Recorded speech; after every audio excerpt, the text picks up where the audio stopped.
കടൽ തീരത്ത് പോകുന്നവർ ഒന്ന് സൂക്ഷിച്ചിരിക്കുന്നത് നല്ലതാണ്. കടൽ തീരത്ത് മനോഹരമായി കാണപ്പെടുന്ന ജീവികൾ പൊങ്ങിക്കിടക്കുന്നത് നിങ്ങൾ കാണുകയാണെങ്കിൽ അവയെ തൊട്ടുപോകരുത്. തൊട്ടാൽ പണി പാളും. തമിഴ്നാട്ടിലെ ബസന്ത് നഗർ ബീച്ചിലെത്തുന്ന സഞ്ചാരികൾക്ക് പ്രത്യേക മുന്നറിയിപ്പ് നൽകിയിരിക്കുകയാണ് സമുദ്ര ഗവേഷകർ. ബ്ലൂ ഡ്രാഗൺ എന്ന കടൽ പുഴുക്കളെ കുറിച്ചാണ് മുന്നറിയിപ്പ്. കഴിഞ്ഞ 2 ദിവസമായി കടൽ തീരത്തും തീരത്തിനടുത്തുള്ള വെള്ളത്തിലും ഗ്ലോക്കസ് അറ്റ്ലാന്റിക്കസ് എന്ന ശാസ്ത്രീയ നാമമുള്ള നീല ഡ്രാഗണുകളെ കണ്ടെത്തി. ഇവയുടെ കുത്തേൽക്കുന്നത് കുട്ടികൾക്കും പ്രായമായവരിൽ ഗുരുതര പ്രശ്നങ്ങളുണ്ടാക്കുമെന്നാണ് അറിയിപ്പ്. പൂർണ്ണ വളർച്ചയെത്തിയ നീല ഡ്രാഗണിന് ശരാശരി 3 സെന്റിമീറ്റർ വരെയാണ് നീളമുണ്ടാകുക. അനുകൂല കാലാവസ്ഥയിൽ 1 വർഷത്തോളമാണ് ഇവയുടെ ആയുസ്. പോർച്ചുഗീസ് മെൻ ഓഫ് വാർ എന്നിവയടക്കമുള്ള ചെറുജീവികളെ കഴിക്കുന്നത് കൊണ്ടാണ് നീല ഡ്രാഗണുകൾക്ക് വിഷമുണ്ടാകുന്നത്. +2 ഡിഗ്രി കഴിഞ്ഞവർക്ക് വേൾഡ്സ് ഫസ്റ്റ് AR/VR ക്ലാസ് റൂമിലൂടെ സ്മാർട്ട് ഫോൺ എഞ്ചിനീയർ ആവാം. കൂടുതൽ അറിയാൻ വിളിക്കൂ ബ്രിഡ്കോ ആൻഡ് ബ്രിഡ്കോ.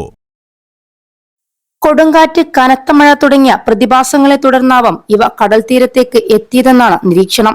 വിഷമുള്ള ഇവയുടെ കുത്തേറ്റ ഭാഗത്ത് അതികഠിനമായ വേദന, തലകറക്കം, ഛർദി, അലർജി, ചുവന്ന് തടിക്കൽ, ശരീരം കറുത്തു തടിക്കുക എന്നിങ്ങനെയുള്ള അസ്വസ്ഥതകളാണ് അനുഭവപ്പെടുകയെന്ന് ഗവേഷകർ പറയുന്നു.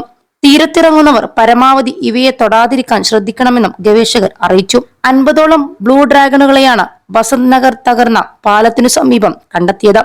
മിക്കവയും ജീവനോടെയായിരുന്നു എന്ന് പ്രദേശവാസികൾ പറയുന്നു. തുടർന്ന് അടയാർ ഭാഗത്തും ഇവയെ കണ്ടെത്തി. തീരത്തെ കടുത്ത ചൂടിനെ അധികകാലം അതിജീവിക്കാൻ കഴിയാത്തതിനാൽ ഇവ ഉടൻ തന്നെ ഉൾക്കടലിലേക്ക് മടങ്ങിപ്പോകുമെന്നാണ് വിലയിരുത്തൽ. മുടങ്ങിപ്പോയ നിങ്ങളുടെ പഠനം പൂർത്തിയാക്കൂ. അംഗീകൃത യൂണിവേഴ്സിറ്റികളിൽ നിന്നും ഓൺലൈനായും ഓഫ്ലൈനായും. Aid education.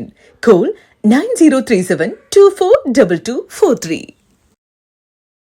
Environmentalist foundation of ഇന്ത്യയിൽ നിന്നുള്ള ശ്രീവത്സൻ രാംകുമാറാണ് ഈ ജീവികളെ ആദ്യമായി കണ്ടെത്തുകയും ചിത്രങ്ങൾ പങ്കിടുകയും ചെയ്തത്.